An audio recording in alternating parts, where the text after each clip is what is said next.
Hello and welcome everyone. We are going to start this chapter number 9. This is chapter of physics. Physics का ये chapter है force and loss of motion. Newton के जो motion के 3 laws हैं और force के बारे में इस चैप्टर में डिटेल से पढ़ेंगे. ठीक है, इंट्रोडक्शन पढ़ लेते हैं आज. इन द प्रीवियस चैप्टर, जो कि अभी पढ़ा नहीं है अपन ने, we describe the motion of an object along a straight line in terms of its position. तो स्ट्रेट लाइन के अंदर जो मोशन है उसको हम पिछले जो भी चैप्टर है उसके अंदर डिफाइन करेंगे. वेलोसिटी एंड एक्सीलरेशन, इसके बारे में भी बात करेंगे. We saw that such a motion can be uniform और नॉन यूनिफॉर्म मोशन. छोटी क्लासों में भी पढ़ा था यूनिफॉर्म और नॉन यूनिफॉर्म मोशन के बारे में. यूनिफॉर्म मोशन वो होता है जब सेम डिस्टेंस, इक्वल डिस्टेंस को इक्वल टाइम पीरियड के अंदर अगर पार किया जा रहा है तो उसको बोलते हैं यूनिफॉर्म मोशन.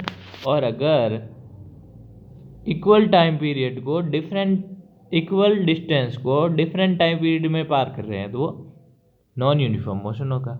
ठीक है, non uniform. We have not yet discovered what cause the motion. लेकिन अभी तक हमने ये पता नहीं लगाया है कि आखिर मोशन होता क्यों है, मोशन किस वजह से होता है, उसके बारे में अभी पता नहीं लगा है. Why does the speed of an object change with time. जैसे जैसे टाइम बीतता है किसी भी ऑब्जेक्ट की जो स्पीड है वो चेंज क्यों होती है. Do all motion require a cause. क्या हर एक मोशन के पीछे कोई ना कोई कारण होना जरूरी है.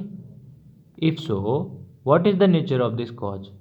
अगर हमको हर एक मोशन के पीछे कारण देना है तो वो कारण क्या होगा. In this chapter we shall make an attempt to quench all such curiosities.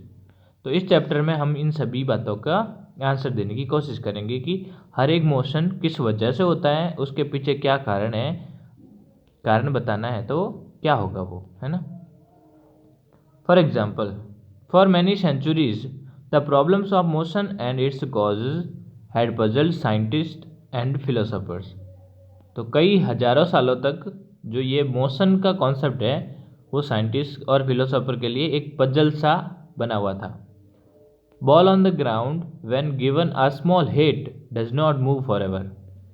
जब किसी बॉल को जो ग्राउंड पर पड़ी है उसको एक बार थोड़ा सा हिट मार दे तो वो कुछ देर तक तो मूव करेगी, लेकिन थोड़ी देर के बाद में रुक जाएगी, है ना. लेकिन वो हमेशा के लिए चलती नहीं रहेगी. Such observation suggest that rest is the natural state. तो इससे हमें क्या पता लगता है कि जो ऑब्जेक्ट है रेस्ट की पोजीशन में थी, पहले रेस्ट में थी, फिर हिट किया, मारा, थोड़ी सी मूव हुई और वापस रुक गई. तो इसका मतलब जो रेस्ट की पोजीशन है जहाँ पर स्पीड 0 है वो कैसी है, नेचुरल स्टेट है ऑफ एन ऑब्जेक्ट. किसी भी ऑब्जेक्ट के लिए ये नेचुरल स्टेट है. This remain the belief until Galileo Galilei and Isaac Newton develop an entirely different approach to understand motion.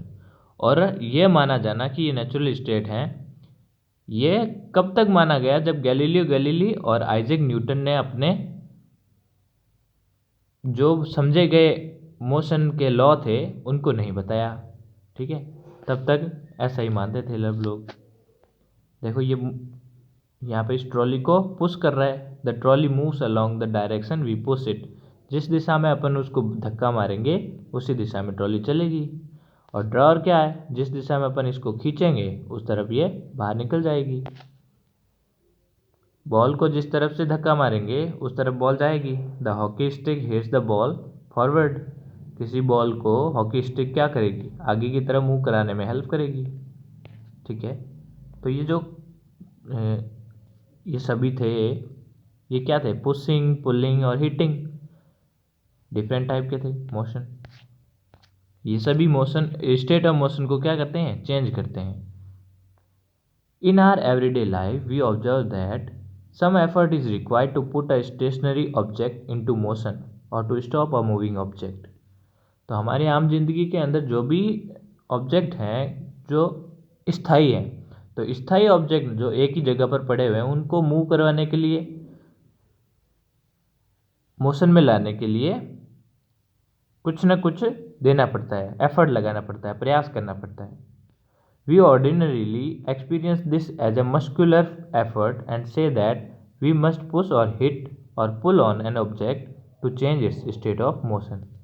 तो ऐसा लगता है कि हमें अपना जो मस्कुलर वर्क है, हमारी मसल्स से वर्क करके किसी के ऊपर पुल करना, पुश करना या फिर उसको हिट करना, ये सब करके उसकी स्टेट ऑफ मोशन को चेंज किया जा सकता है। स्टेट ऑफ मोशन क्या हो सकती है?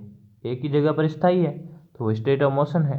अगर वो चल रही है नॉर्मल वेलोसिटी से, उसकी स्टेट ऑफ मोशन है। और अगर उसके ऊपर हिट कर दिया तो वेलोसिटी में चेंज हो गया, वो बढ़ गई वेलोसिटी, ये भी स्टेट ऑफ मोशन है। तो स्टेट ऑफ मोशन चेंज हो रही है।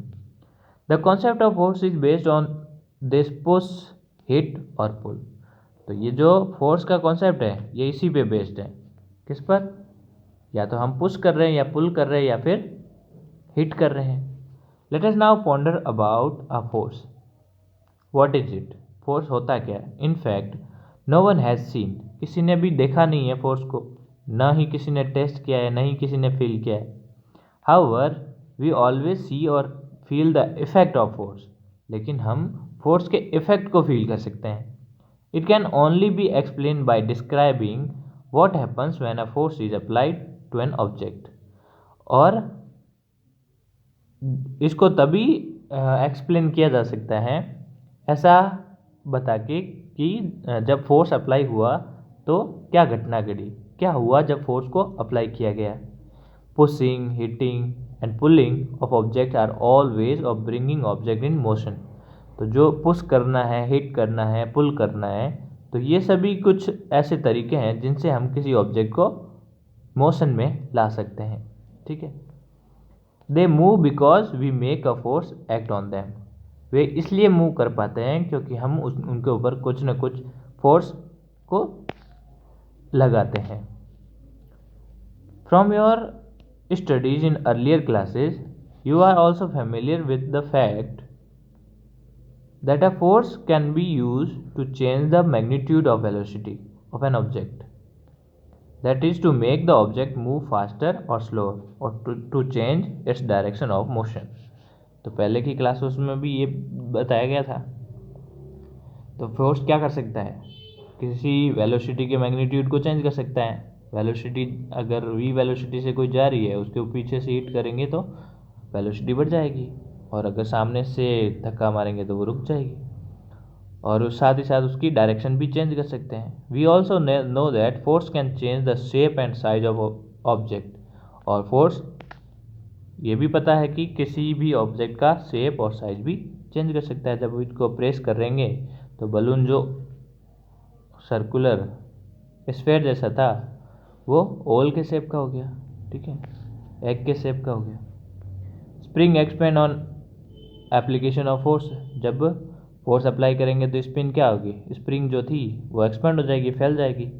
Spherical rubber ball becomes oblong as we apply force on it. जब अपन बैलून के ऊपर फोर्स अप्लाई करेंगे तो इसका शेप बिगड़ जाएगा। ठीक है। जो ये कॉन्सेप्ट है बैलेंस और अनबैलेंस फोर्स का, ये नेक्स्ट पार्ट से पढ़ेंगे। Thank you all.